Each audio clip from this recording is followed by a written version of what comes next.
Ladies and gentlemen, we're here. I'm part of the Kliq, isn't everybody? Yes! Yes! Yes! I got an idea, yeah. Beat up John Cena!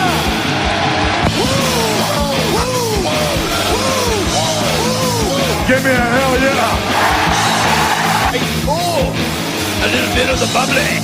Too sweet! Here goes the mother! This is where the power lies! I am the man. Beat me if you can! Survive! It's showtime, folks! The following episode is scheduled for one fall, and it is for your listening pleasure. This is In The Kliq. What's up, everybody? Baby Huey here, and joining me once again is my good brother from the Bullet Cast. It's Philip. How's it going, man? Huey, I'm doing great. I sound different because I got a new microphone. Also got something else. What's that? There we go. Oh, There we nice, go. nice. Yeah, I'm not the Bullet Cast champion, but I'm the king. I'm the new king of Extreme. R.I.P. to the homie New Jack. Yeah, so you're holding right now for everyone listening on the audio version of In The Kliq, which is all we do right now, honestly. I still want to do video. I got to do video version of In The Kliq. I think that's the next phase of this podcast. We'll get to that eventually. But yeah, right now, Philip, on your shoulder, it looks like a new strap that it's in your collection now. It's the ECW Championship. Yeah, it's the silver ECW title. So the WWE era. Yeah, man, it's an underrated championship. You know, I always loved it. I mean, this is the title that Ezekiel Jackson held. Yeah. I mean, you know what? Matt Hardy, Christian. You know, like it's one of the titles I grew up with. You know, like I know people of like your generation and older, like they don't like the spinner, but I grew up with it. You know what I mean?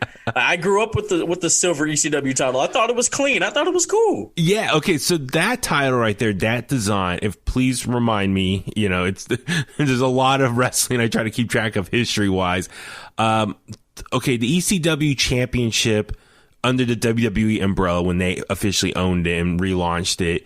The one Bobby Lashley had, that was first, right? That title design? Yeah, when they first brought it back, that title design was first. Yes. And then Mark Henry was the last person to hold it because then they brought in the silver.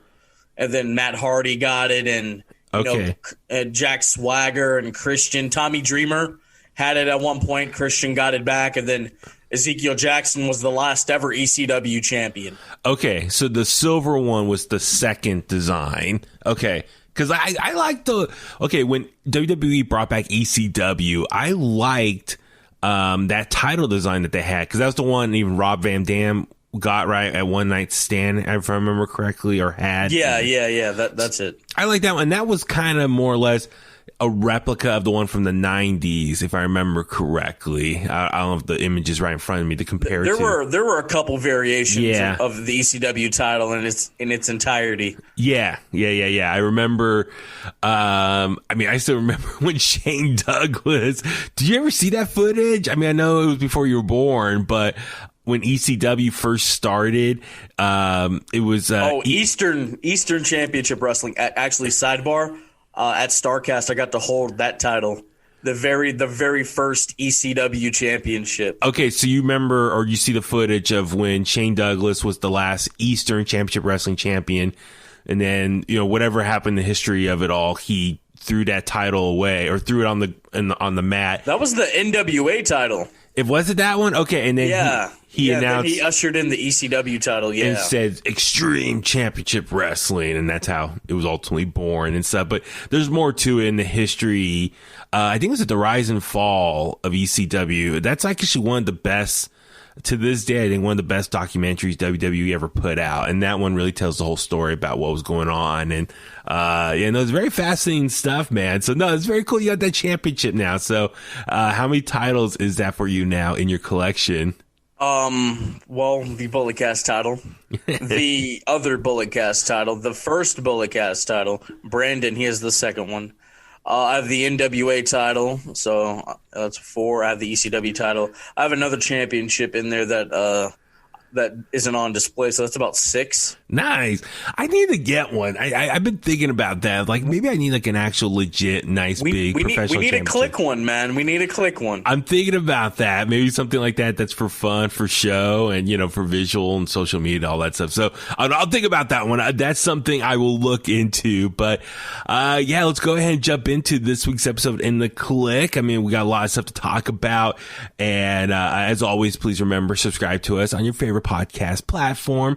Email us inthetliq@gmail.com. Follow us at In The Kliq and get the merch as well. So much to get into. It's literally a busy week in pro wrestling just because, just outside of the regular TV shows this week, but breaking news, and we got a pay-per-view tomorrow. WrestleMania Backlash is going on. So much to talk about, but unfortunately, let's do some clickbait news. And some sad news came out yesterday afternoon. It was reported ECW original, ECW legend, New Jack passed away at the age of 58 years old. And, just news of it spread very quickly on social media, and all the wrestling outlets were reporting on it. Even they made the CNN, which I was shocked by that. But Jerome Young, better known as New Jack, passed away at the age of 58. His wife confirmed on Facebook, and she said he passed away, unfortunately, from a heart attack. And man, of course, I'm very sad. Someone that I grew up watching on TV, and when I used to watch ECW back in the 90s, he was one of the legends from that promotion, from that whole era. And no, it's very sad to hear, but at the same time, man, I'm not gonna lie, I did not realize he was that old. I thought he was a little bit younger. If you think about it, he was 58 30 years ago, when he was probably Smoky Mountain Wrestling, the early 90s. He was already in his late 20s by that point. I just thought, I didn't realize he was that older. But anyway, no, very shocked and very sad. But no, he definitely lived the life to the fullest. But yeah, Philip, what were your thoughts when he passed away? Oh man, I was at wrestling practice, and my buddy texted me. He's like, New Jack died. I'm like, nah, you're effing lying. Don't play with me. And then I check, and I'm like, yo, that's crazy. Mm-hmm. New Jack, he became relevant again, obviously, with Dark Side of the Ring last year, and he had become active on social media. He would respond to people, just chop it up with people, And his wife said that he had a real admiration and respect and love for his fans, and well, that's great to hear, because New Jack's one of those dudes that didn't give an F. Obviously, he's famous for the mass transit incident. Yeah, obviously back in that's 25 years ago this year. Coming up, man, in November. That's crazy. The Vic Grimes thing where they both fall in ECW and his brain matter spills. That's the first time I ever saw New Jack. Was that clip, man? And obviously the Smoky Mountain promo where he says he wants to send out a message to OJ Simpson, 2 down, a lot more to go. Thank you, brother. And I'm like, yo, this dude is wild. This dude is really wild. Yeah, no, I remember, watching ECW pay-per-views back in the day, and his style, he was more just a brawler, just go out there and beat your ass. He wasn't like no super technical wrestler or anything so his matches were not like these great, 6-star wrestling matches. They were just brawls, and you always felt bad for whoever he was going to fight, because that person was going to take an ass beating. And he was very much later in his career, he was the king of the run-ins. If someone needed help or a save, he would make the big run in and save the day, the big hero. But he came out, he was always the king of flying off the second balcony, second floor down to the ground. And yeah, shout out to Richard, Pro Wrestling 101. He put on Instagram a clip of New Jack flying in somewhere, and he's like, wherever New Jack is, this is how he's entering. Yes. Oh yeah, absolutely. And that's the thing. It's when I record with Richard tomorrow, I definitely want to hear Richard's thoughts on New Jack as well. This is someone that we all grew up with. I think if you were, I mean, if you were a kid in the 90s watching ECW, or, you know, someone maybe a little bit younger, but you went back and watched stuff, I mean, New Jack has crossed multiple generations in pro wrestling, and that's very cool. But yeah, I mean, obviously the violent hardcore matches in ECW, but his time at Smoky Mountain Wrestling, which I didn't know too much about, but kudos to the guys in Dark Side Wrestling. That's something, if you want to learn more about New Jack and his persona, go back and watch that episode from last season. It's on Hulu, or you can go to Vice TV's website. I'm really happy that he was able to document his story, and before he passed, he was able to sit in front of a camera and tell his story, talk about his career. And so, you know, unfortunately he's no longer with us, but his words and, you know, his time on Dark Side of the Ring, that footage will live on forever. So, you know, if you're a fan of him, want to learn about his history, watch that. But at the same time, he has so many shoot interviews on YouTube as well, so you can look up stuff like that. So those are more entertaining than some of the matches, bro. Oh, absolutely. Just wild. And I mean, like, he got the name New Jack from New Jack City because he envisioned that the crowd chanting that when he came to the ring.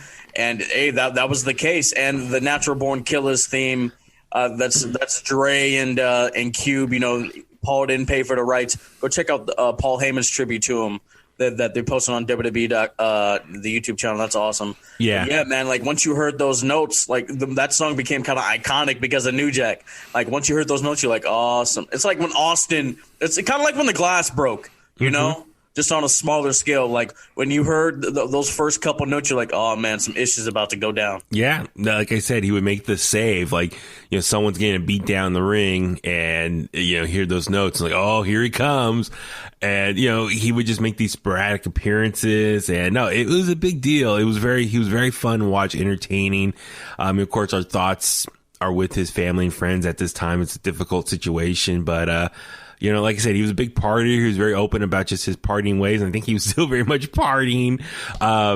Steven Larson from Going In Raw, one of my favorite pro wrestling podcasts, like a couple weeks ago, they got a fan of theirs, or a friend of theirs sent them a cameo of New Jack. So New Jack, like a couple weeks ago, just started doing cameos. And he did one for Steven Larson. They just posted on social media this morning, but he's doing a cameo for them, and he says, I don't know what I'm saying. I'm high on E right now. So, like, he's still partying to his day. So, like, you know, I mean, you know, live your life how you want to, man. Party it up. But it was just, you know, it's sad that he's gone now. And it was cool. Even WWE acknowledged him on Twitter. They tweeted out, like, you know, we're saddened to learn of his passing. Even though he never made the WWE. Like, you know, once ECW got bought out by WWE, then I think he went over to XPW after that in the early 2000s. Yeah, that's where the scaffolding match happened with Vic Grimes, where he tried to kill him. Yeah, so that, man, there's so much to talk about with New Jack. And, you know, if you go online, wrestling, you know, Twitter, you see everyone just showing their support and their favorite moments, telling stories. And it sounds like he had a lot of cool friends in the business as well. So, like I said, rest in peace to New Jack. Thank you for all the memories in pro wrestling. And, catch the next episode of In The Kliq. I'll get Richard's thoughts on it as well. So, let's see. One other thing I want to talk about real quick before we talk about this week's episode of Dynamite.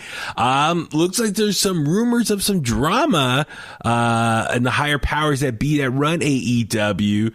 I know Philip, you and I were talking a little bit off the air about this, and this is something I kind of heard, you know, just through the grapevine. You see it on social media and some websites kind of talking about recently, but now it's starting to kind of get some steam now. So the big report is that there's apparently smoke to the rumors of heat between some of the executive vice presidents in All Elite Wrestling. And why is this so important? Well, obviously multiple reasons, and we'll get into that in a second. But this is starting to get some attention because apparently a big name is hesitant about going to AEW because of the infighting amongst the EVPs. And so I'm going to go ahead and read a little bit of this article here. It's from wrestlingnews.co. So there have been rumblings on social media for over a year that some EVPs are no longer on speaking terms. And in case you're wondering, the EVPs in AEW are Cody Rhodes, the Young Bucks, and Kenny Omega. And during a recent discussion about the AEW product, Wade Keller and Jason Powell. Wade Keller, isn't that Brandon's favorite guy? Yeah, that's his boy. Okay, all right. So you should tell this to Brandon as well. So they confirmed that there are some issues among some of the EVPs, and Powell said that someone who would be, quote, a difference maker for AEW has been hesitant about signing with them because this person has heard the same rumors. Let's see here. There's a couple quotes here. I'll just power through this real quick. So Keller said, quote, there's gonna a book written. I think it's meant to say there's going to be a book written someday by some of the EVPs or someone else closely observing, and we're going to learn about a lot of dysfunction. We're going to learn what a very short honeymoon period there was between certain key people in the company who aren't even talking to others anymore. This is kind of whoever worded this. I think we're going to find that out. I think there are people in other wrestling companies saying the Bucks and Cody and Kenny, it's not going to be long at all before they want to have nothing to do with each other. The honeymoon period is going to be short. It seems like it is. It seems like there's some disengagement and people are going off into their own that is showing up in certain ways. End of quote. And then Powell said, if that is not happening, they need to clear up that misconception. I do think it's happening. He continued, there's a would-be difference maker who could go there that has the opinion that there's all this infighting, and this person, for that reason, is hesitant to go there. Powell did not say who this person is, but there are a couple of ex-WWE names available that could sign with them. The two big names that are available are Samoa Joe and Daniel Bryan. So, wow, a lot to unpack right there. So, Philip, a couple things. So, we'll first things first, your thoughts on these rumors that the EVPs of AEW some of them are not on speaking terms right now. And so, like I said, that includes Cody Rhodes, the Young Bucks, and Kenny Omega. Just kind of your thoughts. Like, this is all speculation. Nothing's confirmed. Even the Young Bucks were poking fun of it. They put they've been updating their link in their bio on Twitter every day. Today they put not on speaking terms, I guess, acknowledging all these dirt sheets reporting about it. But yeah, your thoughts on potentially rumors that there's some fighting amongst the EVPs. Well, I just learned about this literally before we started recording, like 5 minutes before. Apparently it's been going on for like a year. Like, what? Like, I heard nothing about this. Like, I don't read the dirt sheets, but I keep my ear to them. I keep my ear to the dirt sheets and the streets. You feel me? Yeah. I don't know, man. They seem like a close-knit group. I mean, if you're not going to talk to somebody, it should be Kenny Omega, because why would you want to talk to him? But yeah, like, I don't know. Like, I'm not backstage, so I don't know for sure. Like I said, this is the first time I've heard of any of this, but it's different. But if there's nothing really going on, they should address it. You know, like what's that one song? You know, I'm tired of all these rumors. You know what I'm talking about, right? Yeah. Okay. So my thing is, like I said, these are rumors. Who knows who are the sources, and like who is spreading these rumors? I'm with you. I think AEW or those EVPs, they need to address it or at least come out about it. But then, Philip, let's look at the landscape of things right now in AEW, which is leading to a lot of people to really kind of assume that these are true, hypothetically speaking. One, keep in mind, okay, Kenny Omega and the Young Bucks, they're in a program right now. I mean, they're part of a faction right now with Gallows and Anderson. So they're all doing their thing on TV. So it kind of looks like Kenny Omega and the Young Bucks are at least, on screen together. They're working together. So maybe their relationship's okay. You know what I mean? However, Cody Rhodes, he's on a whole separate storyline. He's doing his own thing. He doesn't cross paths at all with any of the other guys in the Elite on Dynamite. We don't see them. They don't acknowledge each other. They don't cross paths. Their storylines don't cross paths. It's like they're in two separate worlds. Well, yeah, because it's been like that for like a year now. Because I mean, he wasn't even in the Stadium Stampede. Matt Hardy was in that. Yeah. Mm-hmm. You know, so like Cody's been disabled from the Elite for quite some time now. So Cody seems like to be doing his own thing on Dynamite for the last year. The Young Bucks and Kenny Omega, they've been doing their own separate thing. At least their paths have crossed, and now they're back together on the same page, you know, as world champion, tag team champions, respectively. So it's very interesting. Just that alone, that observation of watching Dynamite every week, that you see, all right, it's interesting. And the other thing too, I think I don't watch Being the Elite regularly, but Cody Rhodes supposedly hasn't been on there in a long time. So that's another sign that, you know, if everything was cool, at least would he appear on Being Elite more often? I don't think it's that. I think just creative has nothing for him. Was this WWE? And then the other thing too is for me, that's a little heartbreaking to hear, because as that article said, listen, AEW is coming up on 2.5 years at quote as a company, because remember, was it January 2019 is when they kind of launched themselves. So they're almost coming up on 2.5 years in existence. And it's kind of sad and scary that the higher powers that be there who are overseeing this company, at least from a creative standpoint, I mean, Tony Khan's definitely more the business side, is they're already having tension amongst each other. And that's kind of scary, because this is still a fairly young company, and they are, quote, the biggest competition to WWE. And I do think with AEW existence, it's very important for the livelihood of pro wrestling in general, especially here in North America, because if AEW stays in existence, that keeps the pro wrestling, more jobs out there, and then it helps these other companies, I think, quote, exist, the ones below them, like Impact, MLW, NWA, who else am I missing? All the smaller tier promotions.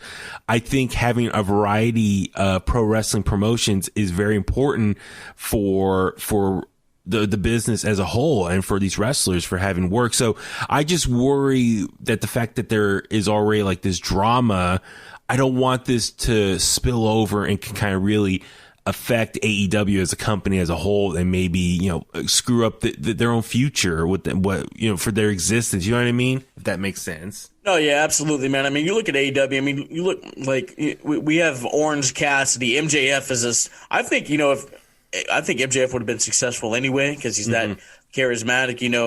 SCU, they just got to have like a go home tour. You know what I mean? Like a last bang. And I mean, you look, Sting's come back. Christian's going to be there full time. Paul White's doing something new. Jericho reinvented himself. So AEW has brought a lot of positives to the wrestling industry.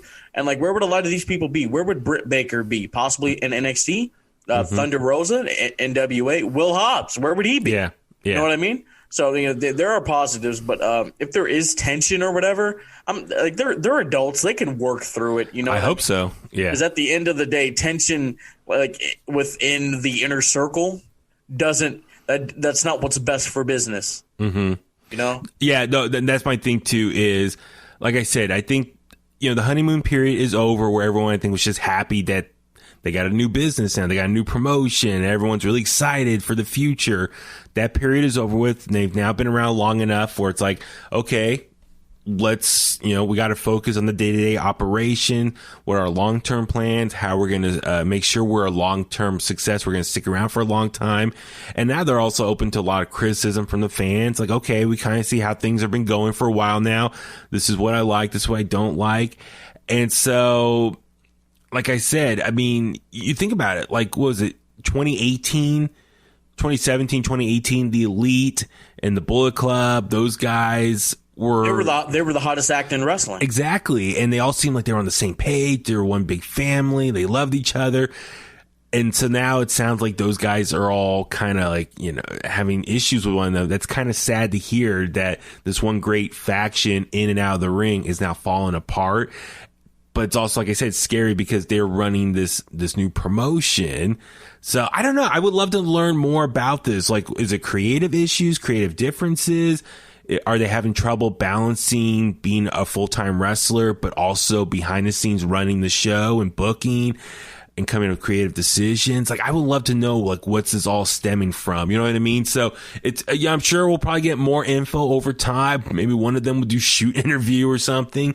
I don't want to see any of them leave. That's what I'm worried about is, could one of them maybe be so upset that they decide to leave AEW, and then how that affect AEW long term? That's my other concern.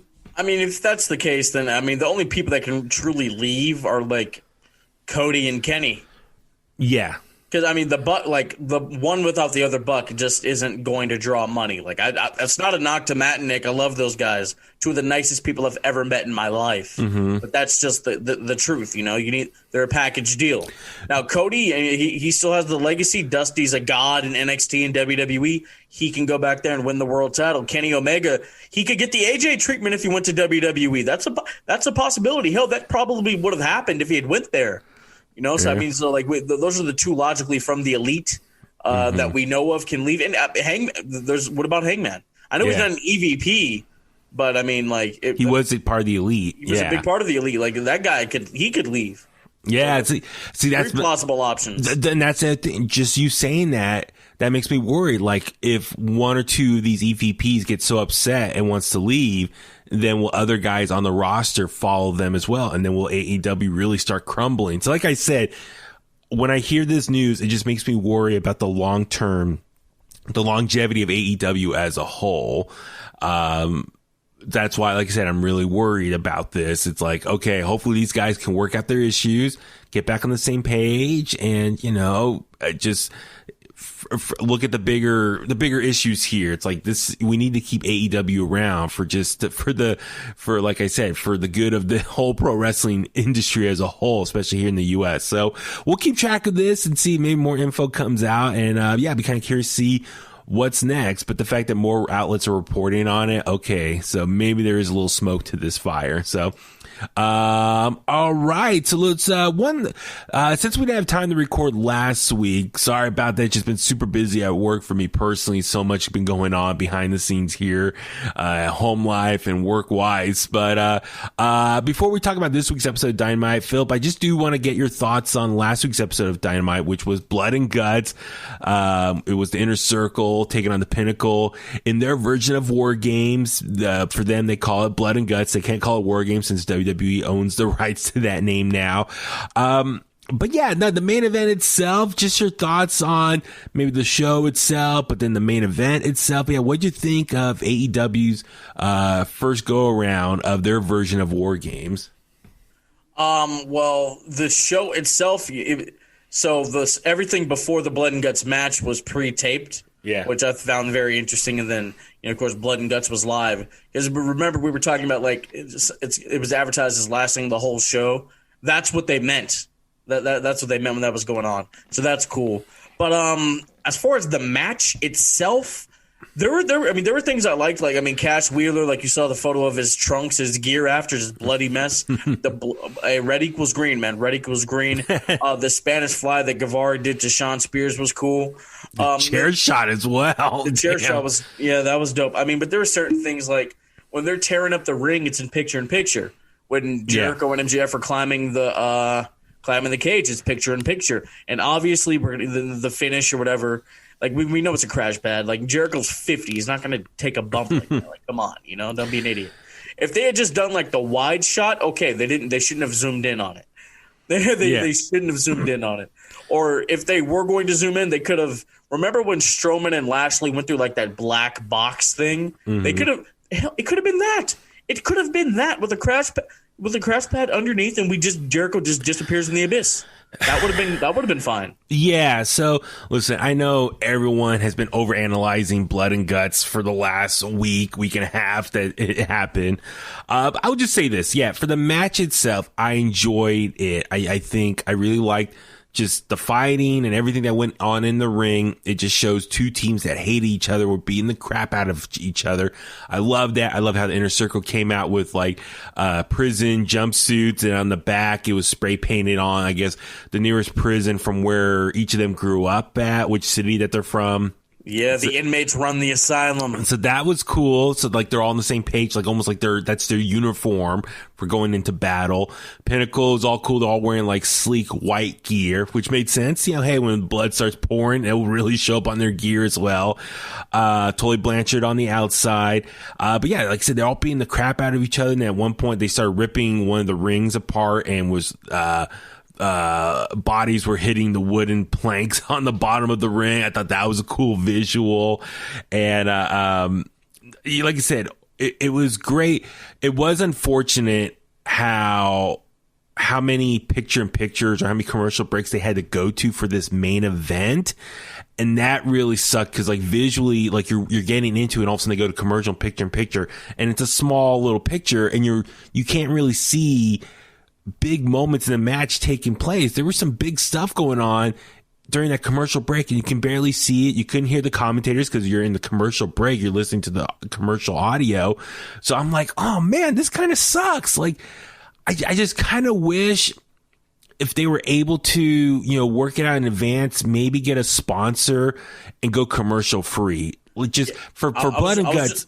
I was just about to say that, like how Raw, they used to be commercial free a couple times. Yeah. Like TK, you have the money, man. When you do big things like this, like was there a commercial break for the Lights Out match? I know it was a shorter match, but maybe like one, right? Something like that. I'm trying to remember now, but yeah, I'm with you. But like when you have big matches like this, they need to be commercial free. Yeah, I mean, yeah, go commercial free. Maybe before the start of the match, say, hey, this hour or the rest of this show is sponsored by X, Y, and Z. Thank you to X, Y, and Z for sponsoring this. Go check them out. Blah, blah, blah, whatever, copy points you got to read, and then have the graphics shown. And then maybe, during the match, as the match is going on, just, insert on commentary, hey, once again, this part of the show is commercial free. Thank you to our sponsors, so-and-so, and have their logo in the bottom. Yeah, just have like one big sponsor the match, and that way it's commercial free. You're not going to miss out on any major story points. Because one big story point was at the very end, how MJF and Chris Jericho got on top of the cage. Because I remember they came out picture-in-picture and they're up on top, and I was like, wait, what happened? I had to rewatch it, and I saw that was Tully Blanchard, who at one point pushed the ref over, got in, let MJF run out, and then Chris Jericho followed him, and that's what led to the top of the cage. I didn't even know that happened. Yeah, exactly. A lot of people didn't realize it was Tully Blanchard. He's the one guy that's out there still on the outside, because there's only two entrances. He, on the Pinnacle side, he pushed the ref, got the key, unlocked it, and let MJF escape. Now, I mean, to win the match, it's got to be surrender or submission. And so there's no pinfall like NXT's version of War Games. And, this War Games, like the old school one, they have a roof on top. So for me, it's like, why is MJF running out of the cage? What's the strategy there? And why is Chris Jericho following him? If anything, let his ass run off, shut the cage, and let it be 5-on-4 in favor of the Inner Circle. You know what I mean? And then start beating the crap out of them and try to get one of those guys to surrender themselves. That was one little, why follow MJF? Who cares if he leaves the cage? He's leaving his team. I get that, but it's a blood feud. I mean, you look at, MJF humiliated Chris Jericho and he decimated him, Yeah. So that's why Jericho followed him up to the cage. It's a classic babyface thing. Yeah. He tries to escape. Oh, I'm gonna follow him up there. Yeah. So MJF runs to the top of the cage. Chris Jericho follows him. And it was cool, like they're battling it up there, but it was funny. Like you see Jericho, like he was almost like MJF was having a submission hold, and Jericho was threatening to tap. But if you notice, he was holding his fingers, like instead of having his hand out and all fingers just stretch out like you're ready to, submit, hit the ground. Like two of his fingers, like his index finger and his thumb, were like pinching themselves. And I think he was holding the blade that he was going to use to slice himself open. So it's funny. You see him like he's teasing at the idea that he might submit, but his his index finger and thumb are together. So I think he was holding the blade. So it's like a weird little hand gesture. So a lot of people were saying, oh my God, you can totally see Jericho holding the blade that he's going to eventually use to cut himself. Cause then we saw MJF with the ring. sock Jericho in the face, and then Jericho starts bleeding from his forehead. So we see at that point MJF has Jericho, and he's threatening to throw him off top of the cage, and Sammy Guevara runs out. Now, here's one thing. On paper, I enjoy what the story they're trying to tell on paper. The execution is what was frustrating. MJF is threatening to throw Jericho off. Sammy Guevara is like scared. No, don't do it. We surrender. It makes sense because Sammy Guevara is the young, inexperienced member of the Inner Circle. He's the youngest person. Jericho's the leader, the oldest person. It's like a mentor, almost like a father figure to him. He doesn't want to see, his friend get hurt. So it makes sense why he was so quick to say, I surrender, we surrender. And then MJF, being the true heel that he is, says, ha ha, and still got the win, and then still throws him off. True heel fashion. I love that part. And then after he fell and went through the crash pad, you see MJF yelling, and he says, thank you. Because remember, he cut the promo a couple weeks ago prior and said, if I win this match, I want to take your spot as the king of AEW, the top of AEW, and I will thank you after I accomplish that. That's why he said thank you at the end. What I think would have been more impactful is he has Jericho up at the top. Sammy Guevara says, no, we surrender. Then you get the camera zoomed in on MJF holding Jericho in front of him and just say it to his face, thank you. And then just push him. And then that, you know what I mean? Visually, it's like Jericho's personally telling MJF is telling Jericho straight to his face, bloody, and says, thank you. And then pushes him off the top of the cage. That would, I think, been more dramatic and really solidify MJF, like, just taking over from Jericho. Now, yeah, the crash pad stuff. Listen, none of us want to see a 50-year-old man fall and straight into concrete. We all know it's going to be crash pads. WWE uses crash pads all the time. Some people want to see it. They're crazy. Those people are idiots. But listen, but Philip, we everyone in WWE, those big falls, except for Mick Foley in that Hell in a Cell match, ever since then, they use crash pads, whether it's under the table, Shane McMahon, everyone's done crash pads. It's just the way it was filmed. That was the issue and plus they had the big foam, and then he falls through the boards, and you can see it's all just like, it wasn't like steel plates. It was like just like stickers on top of like the wood planks. Yeah, man, that's why I said it should have been like that black box thing or whatever that Lashley and Strowman fell through. That would have been cool. But I mean, you with the visual of the thank you and the pushing, baby Huey, a little cinematographer over here. Oh, thank you. But I'm saying, like, okay, and that's the thing. It's like the stage, it shouldn't have been like silver or wherever it was, because it was trying to look like steel plates, but really it should have just been black. Yes, exactly. It should have been just all black as far as the stage, the wood, and then the crash pad under, because the crash pad under was like that yellow foam. It should have been black as well. Make it all black, one universal color, so you can't really tell the difference of what's real and what's fake. So as soon as Jericho crashes through, it all just blends in together. So anyway, and then, maybe have the crash pad a little bit lower, so when he falls through, you don't see it right away. It's like, it's buried down below under all the wood planks. But anyway, what they should have done visually as well is like have the camera shot up from down below, looking up at the top. You see MJF and Jericho at the top, and then when MJF pushes Jericho, cut to a widescreen shot from up above. You see him following, but you don't see him actually crash. Because, we've seen this so many times with Shane McMahon. Like, case in point, was it WrestleMania 35? Was it The Miz and Shane McMahon? And Miz through Shane? Or didn't they do a suplex, if I remember correctly, off that skyscraper? Yeah, the scaffolding or whatever. Scaffolding. They fell into like kind of like a black box, and there was a crash pad because it exploded too much. But yeah, but that one, remember, it was at WrestleMania. They visually shot up, and you see how high they were to get that dramatic effect. And then when they suplex off the top, it cut to that widescreen shot, and you see the whole crowd and everyone go, jump up. So AEW needs Kevin Dunn. was going to say AEW needs a new cinematographer or director of video. I don't know. It's simple. I mean, I give WWE credit. They've had a lot more years to direct and film these type of matches, so they're a little more expertise at that stuff. But I mean, hopefully AEW learns from this how to visually film a dramatic event properly without revealing all the tricks. Look, man, I'll give it until like next year. Like if they're still filming stuff like that, and it's immature, or not immature, amateur, yeah. Like if they're still amateurly filming stuff, then I'm like, all right, what are we doing? What the hell are we doing? Yeah, Tony, you got all this money, you're drafting all these college kids to your football team, but you can't pay somebody to film this stuff right? Yeah.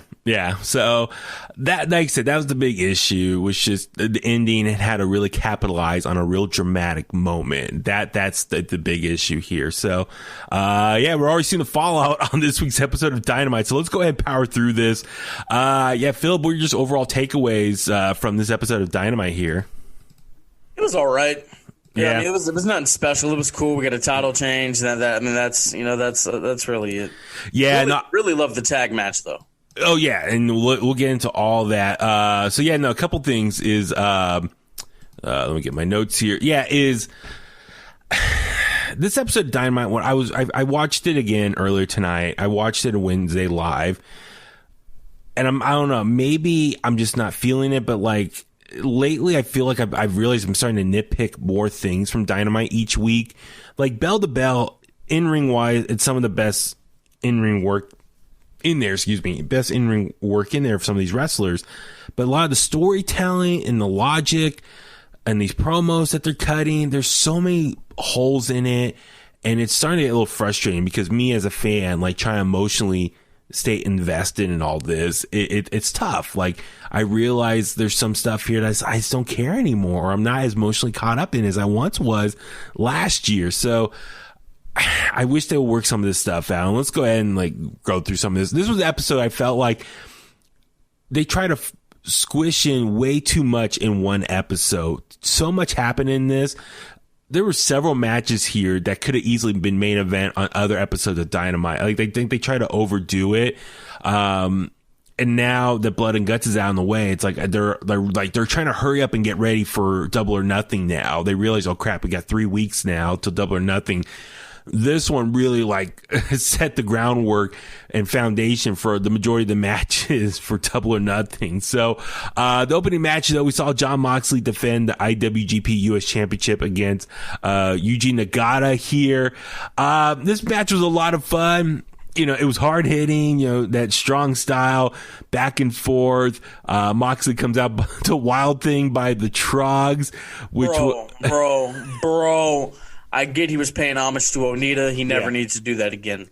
It did not fit him at all. I know. I was listening and I was like, what? What's going on here? It just did not fit him. I did not think it fit him at all. I get it, the tribute as well, but nah, it did not sound right. Look, on a side note, I'm gonna need all the Kliqsters to go to their devices. Yeah. And I'm going to need you to go to the Bulletcast and check out episode 223 Wild Thing. There we go. Right on. So I like how Nagata was doing a lot of like leg kicks to Moxley. It was very cool. Like I said, hard hitting, a lot of elbows, shots, forearm shots to the face, back and forth. I enjoyed all that, but it was a pretty short match. It wasn't super long. And then afterwards, Moxley picks up the victory, and then he bows, and they show respect, and they rub their foreheads with one another. So cool moment there, but on another sidebar, look, if TK can just float out all this money to get people custom themes, the rest of your roster needs some themes. Yeah, you know what I'm saying? Yeah. No, I'm with you. There's some. Don't you miss the days where bands did wrestling themes and they were great? Mm-hmm. I said this on the Bulletcast. They need to go raid all the SmackDown versus Raw games from like 2005 to 2009. A lot of those entrance tracks on there, like those soundtracks, Yeah, swipe those, give them to some of your wrestlers. There'll be some banger themes. Trust me. I know. They need some new music. Like, what they have, a lot of stuff is way too generic and just doesn't capture me, get me riled up. Get Jim Johnston. He's free. I know. He's looking for work. I know. Get him. Listen, Tony, go get him. Tony Khan. And then let's see. All right. Next up, we see Cody Rhodes come out and cuts a promo. I'm trying to think how I want to talk about this because, man, this was all over the place. Makes an announcement regarding what he wants to do for Double or Nothing. He more or less challenges Anthony Ogogo to a match. How he got there, though, it's very interesting, man. This promo. I get why he did it. Yeah. For the reason for the tagline. I mean, he comes out there, he talks about ideals and our system and the election, and he said he was saying America's great, and I'm like, and my homie Sir Wilkins from the Jobber Tears podcast, he was like, Cody Blood, you got to read the room. You got to read the room. Yeah. Like, man, like you should know this already. Being married to an African American, you should know this already. You know? I was like, the promo was good. Cody always delivers a good promo. Yeah. It's like we could have done without certain things. You know what I mean? Yeah. What do you mean by reading the room? Like, what were some of the things you think he should have avoided? I mean, not avoided, but like be more real. Like, not just saying America's great. Yeah. It could have been like America at one point in time or at different points in history have been great. Not always, like be like, kind of like hey, yeah, like we know this country has its issues and it's effed up. You know what I mean? Yeah. Like it was just a raw speech about America. I mean, given the landscape of they're in Jacksonville and they're predominantly Republican or whatever, so of course they're going to cheer for that kind of stuff. But he talked about his baby, and somebody took to Twitter and was like, Cody, you'll have black babies, not going to end racism, bro. But yeah, he talked about American ideals and the American dream, and he's going to be the American dream for one night only. And well, you kind of hear the rumor of why he's doing that. So for a while now, he's been trying to trademark the American dream, but it got thrown out again, wherever situation he was doing. Apparently there's not enough evidence to show that he's used that name enough for entertainment purpose. So I think for one night only, he's going to use that as his entrance name, the American Dream, to show that, hey, I have used this for entertainment purpose. I used it at the Double or Nothing pay-per-view. So there's a little more to it. If you go ahead, people, Kliqsters listening right now, go ahead and research on this. Apparently, like I said, Cody Rhodes was trying to trademark the American Dream, but they threw it out because they didn't show enough evidence of him using it for his entertainment purposes. So there's a little more reasoning behind that. So, yeah, the promo itself, I was watching it and I started tuning out a little bit because I felt like he was just kind of rambling on, and I'm watching, I'm like, Cody, are you cutting a promo for a wrestling match? Or are you running for election? Like, it felt too much like a political speech. And I was just like, where are we going with this? Like, I'm not getting fired up for this match. Yeah, well, I mean, he kind of really brushed over Ogogo, right? I mean, he talked about an Italian immigrant being world champion for 4,000 days, Bruno Sammartino. Talked about Tony Khan's dad with the bumper, coming here and all that other stuff. I mean, he did all that to say there are ideals of the American dream, and that's why it was more about the moniker than the match. Yeah, and all of a sudden, he turned this into an America versus a foreign heel. Like a American babyface versus a foreign heel, like that's what he's turning this match into, and I'm just kind of like, what? Like, what? I mean, this came out of nowhere. That kind of stuff always works, though. Well, that's the thing. And Vince McMahon has done that for decades. That's been his MO for so long, and everyone jokes, oh, Vince McMahon, that's all he ever does. He just turns any good foreign wrestler into that foreign heel just so to put over his American base. Every time. Like exactly. Drew McIntyre, just 2-3 years ago, he was a heel. He was the Scottish psychopath. Yeah. I mean, come on, it works every time. Yeah, no, that's what I'm saying. WWE has used that so many times, but it's just funny how AEW though they try to take pride at the alternative. They're not going to copy what WWE does, and now here they are, kind of copying a similar type of storyline here of like Cody Rhodes, the big American babyface, who's going to take on this big foreign heel, this guy from the UK. I don't know. I just felt like it's a little forced. Like the story didn't necessarily go down that road. It just all of a sudden became like this America versus the UK type of thing. It just seemed kind of just out of left field for me. But the other thing too was it was just interesting because he's like saying, Anthony Ogogo, you came here for opportunity, and America has got you all these great things, has done all these great things for you. And then he's trying to use that analogy to explain how there's a lot of people who've come to America for opportunities. Like you said, Bruno Sammartino, Tony Khan's dad. So he was like really going down on this long list of examples, and it was just going on. And he was talking about, just how, the segregation, how that was brought into full. Like, I was like, what's the point of like bringing that up and like bring up his baby and everything? That was so the segregation line was. What did he say? Like 60 years ago, segregation where colors and whites weren't allowed to be in the same place. And this year, I bring in a half African American, half white baby that will share, or that won't be shunned away from either side of its heritage or whatever. So it was an integration part of the promo. I was like, what's that have to do with the wrestling match? Like. It's all a part of the American dream. It's all wound up into the American dream. It was like a really long-winded way, I guess, what America's values are now, or what he thinks are America's values now. Yeah. Like, or it was a history lesson. It was about ideals. It was about segregation and integration. It was about America versus a foreign country. How America can be good at some points in times. Because I mean, you compare. I mean, like given what's been going on recently and over the last like 4 years, like, I mean, come on, like if we speak out of term, like in some countries, your tongue gets cut off. Yeah, you know what I mean. Your fingers, you lose a couple digits on your hand. So I guess he's trying to say where some of the good aspects that America has evolved into. Yeah. All right. Well, but at the same time, listen. There's a lot of issues in America right now in the last 4 years from our previous presidential regime that America is not perfect right now. And I think a lot of other parts of the world look down upon us right now. And so that's why I think I kind of worry that some people will interpret this promo as a little tone deaf based on what's going on in America right now. And so like I said, it just seems so odd because, Anthony Ogogo put the UK flag over Cody's body a couple weeks ago.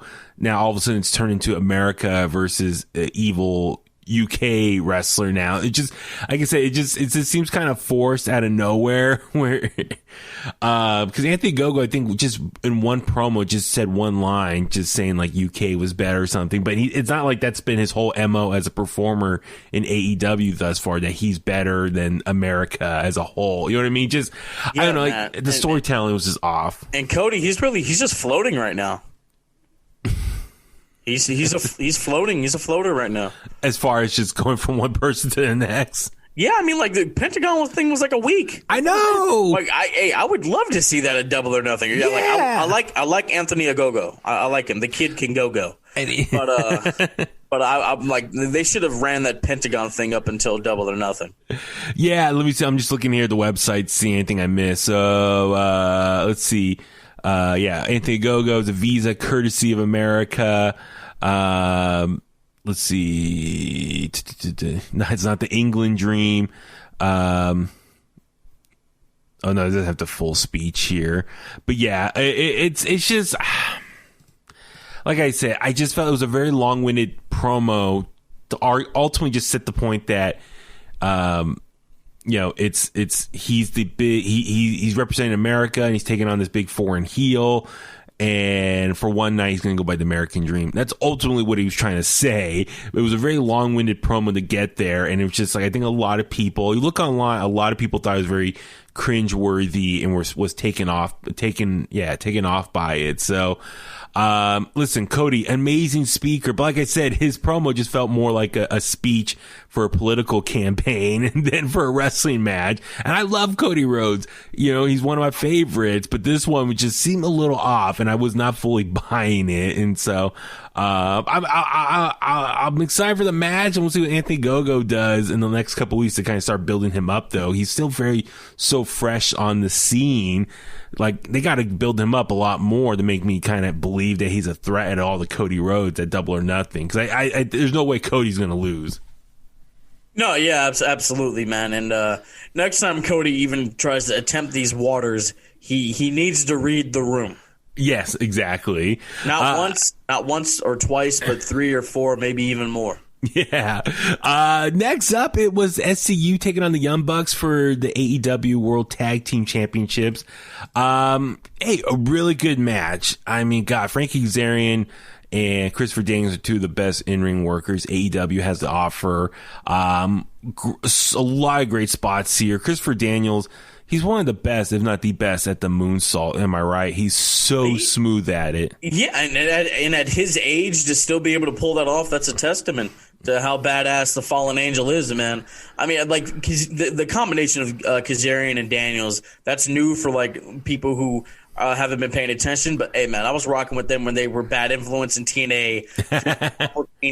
I followed them over to Ring of Honor when they were The Addiction, and then obviously SCU with Scorpio Sky and Ring of Honor and going into AEW. If this is really the end for them as a tag team in general, one hell of a ride, man. Yeah. TNA, Ring of Honor. They didn't get to capture the AEW tag titles, but hey, man, I mean, just they were the first AEW tag. No, it was Scorpio Sky and Frankie Kazarian. Oh, was that? Yeah, it was Scorpio Sky and Frankie Kazarian. Did they have a Freebird rule at all for that one? I can't remember now. No, they didn't. That's right. Christopher Daniels was more like the manager, kind of coming out. Okay, that's right. I mean, there was blood. They did the "I'm sorry, I love you" super kick spot, which has become. They're mocking it. Oh yeah. Okay. Let's get into that real quick. So, Young Bucks. It's been over a month now, a couple months now. They've been like full heels. It took a little while to get there, but now they're really embracing the heel persona as far as just how they act in the ring. They act like immature teenagers or brats in the ring, just mocking everyone and making fun of everyone. What do you think of like where they've been going as heels? It's kind of the stuff they were doing, like on the indies in PWG. Yeah. Being brash, arrogant, obnoxious. They kind of dress like Seth Rollins. Have you like with the jackets? Like, really look at them, man. They kind of dress like Seth. I thought this was their best looking heelish ring gear to date. You weren't messing with the Dior Jordans, bro? More of those gray pants. No, the gray pants, silver pants. No, I wasn't into that. This was, I think, their best heel look so far. But yeah, no, I was just going to say, no, I thought this was a much better performance out of them as heels, mocking, constantly at the camera, going, just making faces and stuff. And, yeah, what'd you think, though, of them, Matt Jackson saying, "I'm sorry, I love you," making fun of Shawn Michaels? It tugs at the heartstrings every time I hear it. And it's the Bucks. They were being cute. That's what they do. You can't really look too far into it. I kind of thought the match was going to be over. I'm like, would they really do that? Would they really do that? But no, the BTE trigger got the dub. Yeah, but what happened before that? Nick Jackson super kicked Christopher Daniels into the ring post, busted his eye, and he started bleeding from the forehead. So we saw blood and guts last week.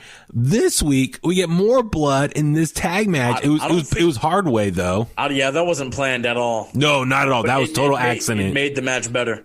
Oh, absolutely. So much more dramatic and emotional. But Nick Jackson, after it happened, he looked over and said, "Oh my God, what happened to you?" And that he started playing it up as the heel, like, "Oh my God, you okay?"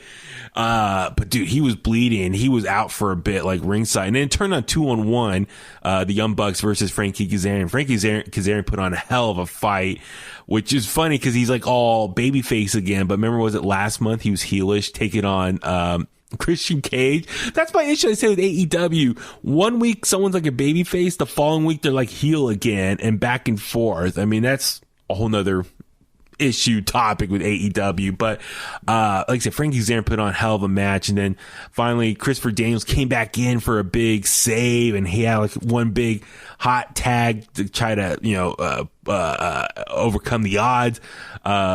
They super kicked Frankie Kazarian on the outside. Christopher Daniels kicked out. And then they hit like you said, the BTE trigger on him, and they kept Frankie Kazarian out of the ring. And SCU loses, Young Bucks win, retain the championship. I love early in the match as well. Frankie Kazarian, Christopher Daniels was bleeding all over Matt Jackson's Jordans.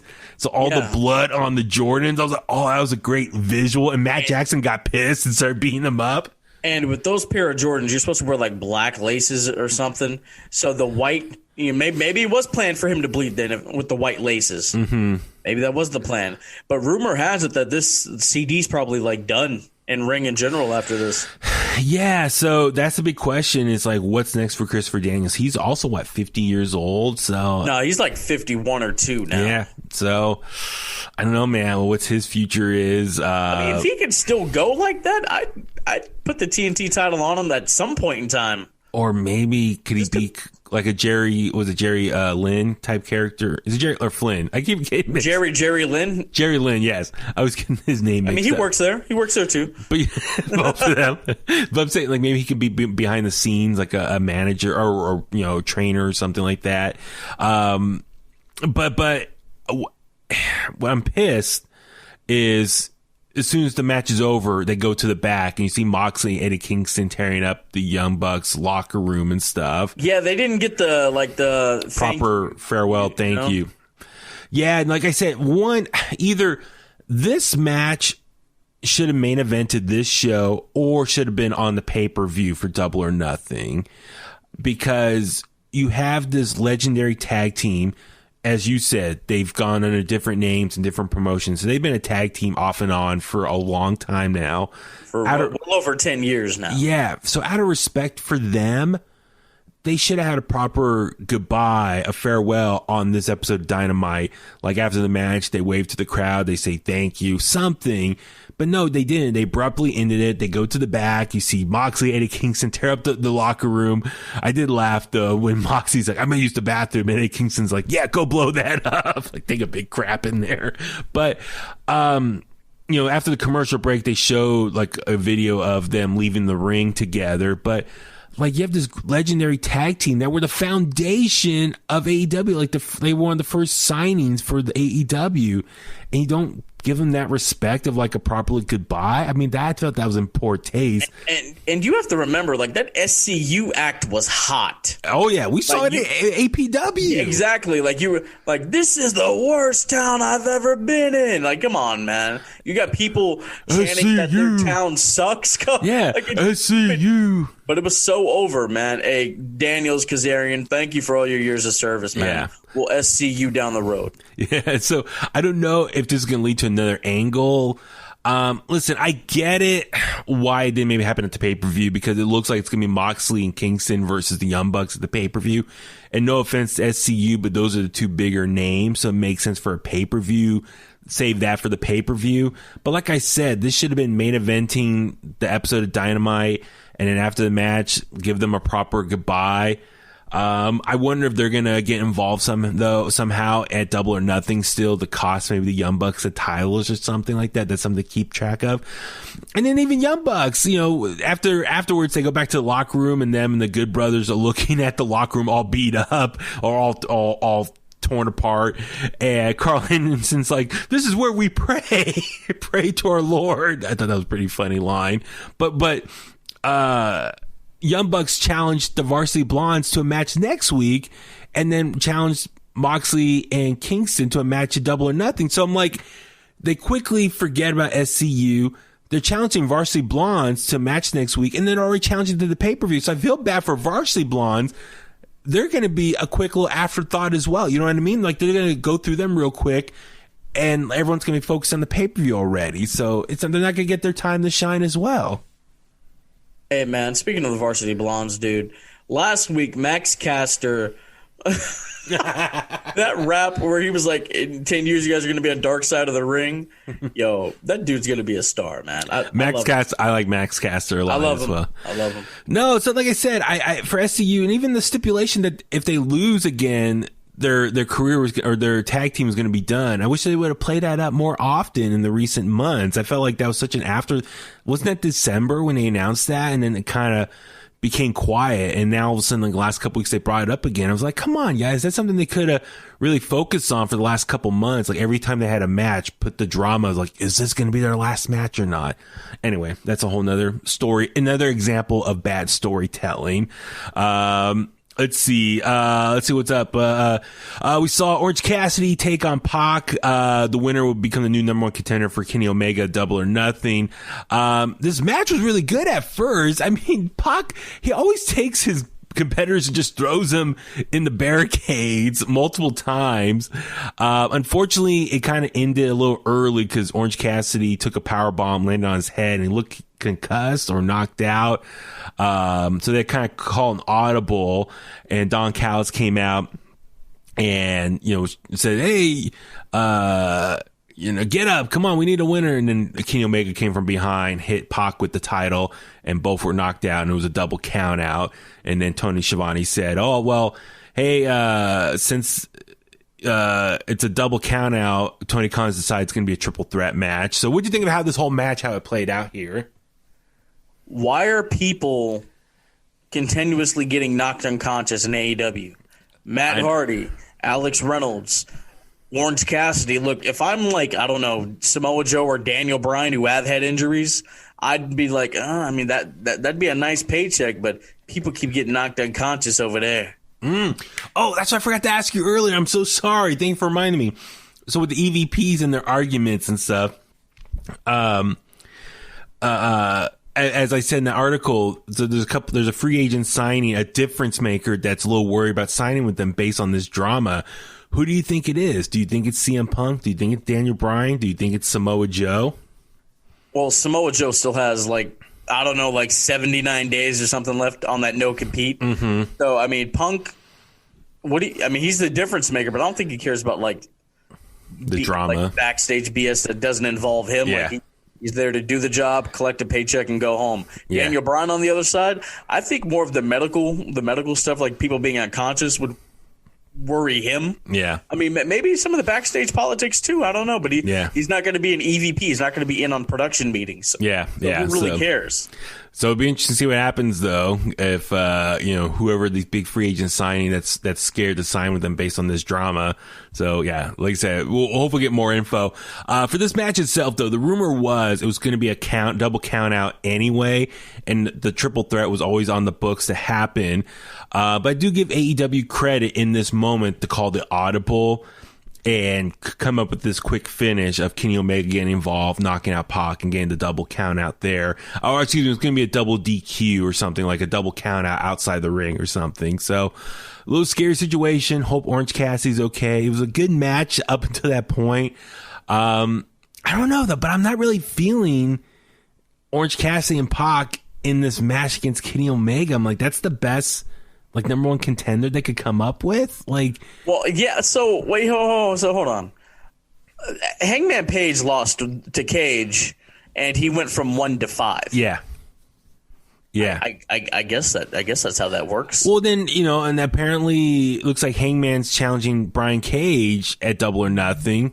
So we saw that happen. I don't know. Yeah, so I guess Hangman, they're keeping him occupied away from the title scene by dropping him to number 5 in the rankings and, have a rematch against Brian Cage since they had a match recently as well. So I'm not super amped up ooh, this is going to be a great match with those two guys against Kenny Omega. I just feel like they're not main event worthy yet. I mean, Orange Cassidy, I feel like AEW keeps forcing it down our throats as someone important to keep track of, but his style and his persona doesn't gravitate me to oh my God, he should be a world champion for this company. He's more of a gimmick, comedic wrestler out there. So I don't know. I'm just not super amped up for this main event anyway. But anyway, it's but yeah, as I said, Hangman more or less just challenges Brian Cage for a match at Double or Nothing. A couple things real quick, just want to touch on as well. So the Coronation of the Pinnacle, they're celebrating their win at Blood and Guts. Tully Blanchard gives them all watches, and they're all super happy and celebrating. Then we see Inner Circle come pulling up, the three of them. We see Sammy Guevara, Jake Hager, and then Ortiz come pulling up with the air horn, honking the horn, and you see the back of their like little what's it called, a golf cart. You see the things a little bit of the bubbly. And so they're saying, we saw earlier tonight, they cut the promo and said, the only reason you won because Santana got arrested because he used a fork. Jericho has an injury. It's been reported he has a legit dislocated elbow and he's out 4 to 6 weeks, supposedly. But they want a rematch, and they want a rematch against the Inner Circle, against the Pinnacle and at Double or Nothing. How'd you think of this whole promo here between the two of them? It was fine. I mean, you figured out the most important part. Sean Spears is a Canadian god. I saw that too. So in Canada, there are 3 gods we pray to. Mm-hmm. Jesus, of course, God. Mm-hmm. Sean Spears and the 6th god Drake. Oh my God! No, but I mean, it was fine, So we're gonna get Pinnacle versus Inner Circle Stadium Stampede or whatever after the bubbly bath. Yes, what do you think, Sammy Guevara? So it was funny as Sammy's talking. If you look under him, you see Chris Jericho's head pop up like he's looking, and he puts his head back down. If you look at it again, the footage, so Jericho pops up. You see his arm all bandaged up, so he legit is hurt. But yeah, he said, they want the rematch. And then they start spraying them with a little bit of the bubbly, very much like Austin with the beer bath on Vince McMahon, and Kurt Angle with the milk bath. So what'd you think of that angle of shooting champagne at the Pinnacle? It's whatever. Their heels dress nice. Their clothes have to get ruined some. It's like when Orange Cassidy dumped all that tang on Jericho last year. See, that's the thing. That's the thing is like, that was cool, but this one here, it was like, at first I watched it and I was like, oh man, they're just doing the same thing Austin did, because Kurt Angle already did it a second time. This is the third time we've seen this in the last 20 something years. But then I'm like, well, that Austin thing was over 20 something years ago. So I guess it's okay to do it again in some capacity, because it's a whole new audience, a whole new generation now. Wouldn't you think enough years has passed where you can maybe repeat or copy certain angles again, like the good ones? Yeah, man. I mean, what's old is new again. Yeah. Yeah. No, that's my thing too, which is, I guess because I grew up and I saw the original one, and I'm like, I see this, and I make the immediate comparison to Stone Cold. But then again, I think of someone maybe who's under the age of 25, and they're like, oh, that could be the first time that they're seeing this version of that type of angle. But then again, WWE shows that beer bath how many times each year? Like, we've seen that highlight so many times, so it still feels very fresh in my head still. But then again, it was a good angle, so I guess you can reuse it. But at the same time, I'm like, I feel like AEW, you guys take pride on being non-WWE. You want to have your alternative, your own vision of how wrestling's supposed to be, but I feel like they still kind of copy very similar moments in WWE here in AEW. So I don't know. I kind of wish they would do something different. But at the same time, it was still a fun angle. But yeah, I just keep it fresh, kind of keep it, different. But yeah, so they're going to have a rematch, Stadium Stampede, Double or Nothing. If Inner Circle loses, they have to break up for good. So I don't know. Do you think it's going to be 50-50 booking and Inner Circle's going to win at Stadium Stampede? Yeah, Inner Circle's going to win, because Jericho will be fine. It's Chris Jericho. Santana and Ortiz haven't been great being with the Inner Circle, so imagine what's going to happen to them without it. It's going to really hurt Jake Hager, and I love the guy. And Sammy, the kid will be all right. Yeah. So it should be interesting, though. I'm looking forward to it. I think Stadium Stampede, it'll probably be pre-filmed, so it'll be a cinematic match. And then that way Jericho, since he's hurt, they can protect him in that capacity. So I'm all for that. So we can talk more about that as we build towards that.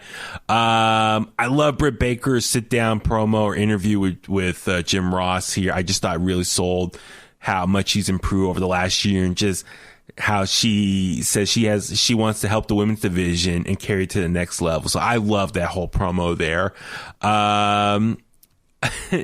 Well, before I get into the main event, just Jade Cargill, I'm still getting annoyed by these promos she cuts.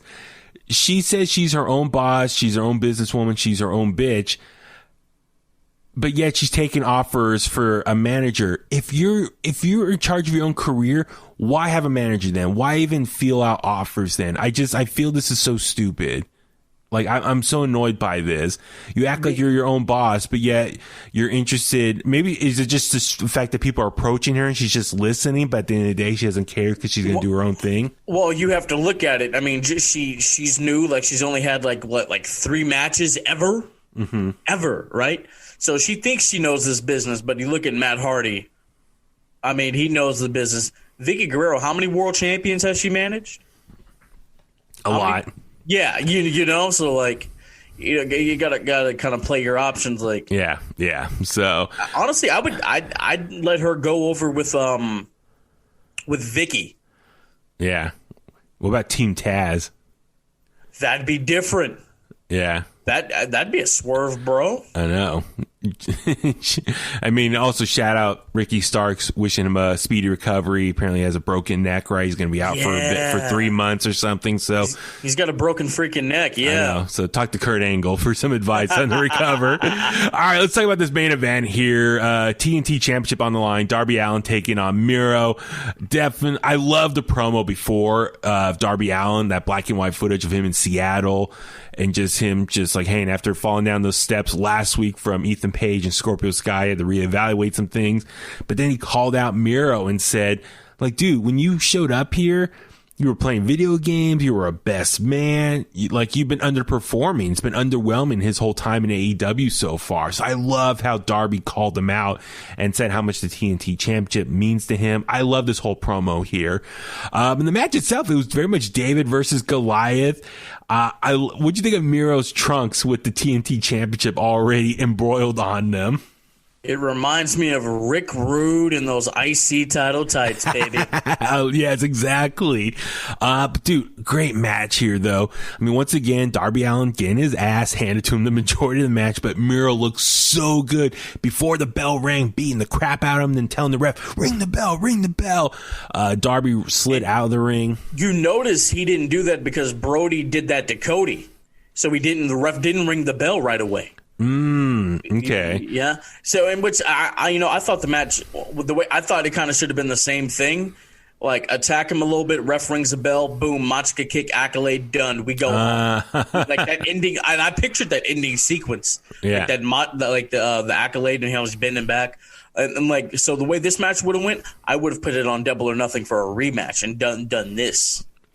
Yeah, I mean, like I said, I enjoyed this match. I think Miro looked great. This is his best match to date. He was just beating the crap out of Darby Allin. And then Darby Allin had a good comeback at the end. He was dishing it to everything he had to Miro, but nothing was working. I love how at one point at the end, he looks over at Sting and it's like, he's looking at him for like advice, and Sting's like shaking his head, and they fist bump each other, and he gives it one more, hard attempt and hits a couple cutters, but Miro still just overpowers him and submits him, and picks up the victory. He's now the new TNT champion, and Miro's celebrating. He's posing over Darby Allin with the title over him. Like, I'm super happy for Miro finally to win a championship and kind of reestablish him as a badass monster. But at the same time, Darby Allin, I really thought with that promo before the match, the video package, and him overcoming the odds, it was a way for him to show that, he's really unstoppable despite being one of the smaller guys. I was really, wow, is Darby going to overcome the odds and win this one? But it makes sense. Like, dude, he's beat up. He fell down those steps last week with the busted shoulder. I like how Miro ripped the tape off his shoulder and started hitting this injured shoulder. But he's been defending that title so much the last couple months. So it makes sense. He finally got the best of him. He's burnt out. He's beat up. He's tired. He needs to rest. And, it looks like, Miro's the new champion. And we see Lance Archer come out, point to him. So he's already challenged him. So it looks like Lance Archer versus Miro at Double or Nothing, if I had to guess. But we saw Ethan Page and Scorpio Sky come out, attack Sting. So for Double or Nothing, it might be Sting, Darby Allin versus Ethan Page and Scorpio Sky as well. So we saw kind of 2 matches get created for Double or Nothing right there. Nah, look, what pay-per-view? Revolution was kind of long. Look, some of those matches can be on Dynamite, can be on Dark Elevation, Fight for the Fallen in June. I don't give a damn. Don't put that on the pay-per-view. Yeah, no, you know what I mean? It's going to be interesting to see what they do line up for Double or Nothing. But they got a lot of matches lined up already.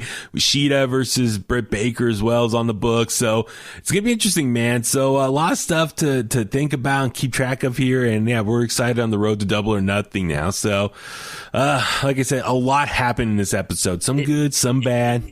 It did. I want to congratulate Miro, the only person in history to go from being the champion of our country to the champion of America's greatest network. Cody. Only person in it. I mean, Cody was the champion of the continent. So let's not forget. No, that's right.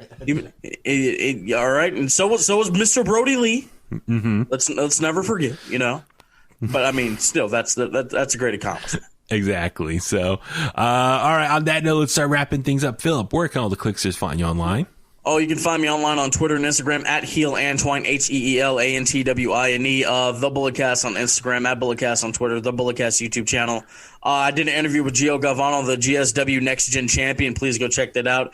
The only 1 year older than I am, and the guy's making waves. Go check him out for Catalyst, GSW's next pay-per-view event next Saturday on the 22nd. It's only $15. Order it. We have a new Open Dream Championship that will be debuting that night. The Next Gen champion will be in action. Hammerstone's our world champion. He's going up against Chris Dickinson. Jacob Fatu will be in action. A lot. He's going up against Michael Elgin. So a lot of good stuff. And of course, the Women's Championship Cup tournament. You can see Deonna Purrazzo, Kimberly, Trisha Dora. A lot of great names like that. Also, next weekend, if you live in the Bay Area, UGWA at Level Up in San Jose. Tickets are only $30. I'll be there in person with some of my homies. Level Up is a nice little arcade spot. There's alcohol, there's food, and there's live wrestling. You get to see Juicy Finale, World's Freshest Tag Team, Starboy Charlie, all the greats, man. All the greats from the Bay Area wrestling scene. Get out there. Go see it. Please do it. Do it now. Diamonds are forever. So is the Microphone Messiah. Have a good night, everybody. All right. And I'm Baby Huey. Follow me on Facebook at Baby Huey Official, Twitter and Instagram at Baby Huey 83. Like I said, top of the show, subscribe to In The Kliq on your favorite podcast platform. Follow us at In The Kliq, intthekliq@gmail.com. Get the merch as well. And please rate, comment, share the podcast. That always helps out. And please subscribe to us on YouTube. I noticed we're getting a lot of new subscribers lately, so thank you for doing so. Let's just keep getting those numbers higher and higher. And a lot of stuff to talk about. Make sure to listen to our next episode. Will be our WrestleMania Backlash review. So much to talk about. If you have a chance, go back a couple episodes, listen to my interview with Drew McIntyre, also Jerry Lawler, Alexa Bliss, a lot of good stuff there. So, as always, thank you for the support. And on that note, let's go home. And that's the bottom line because Huey said so.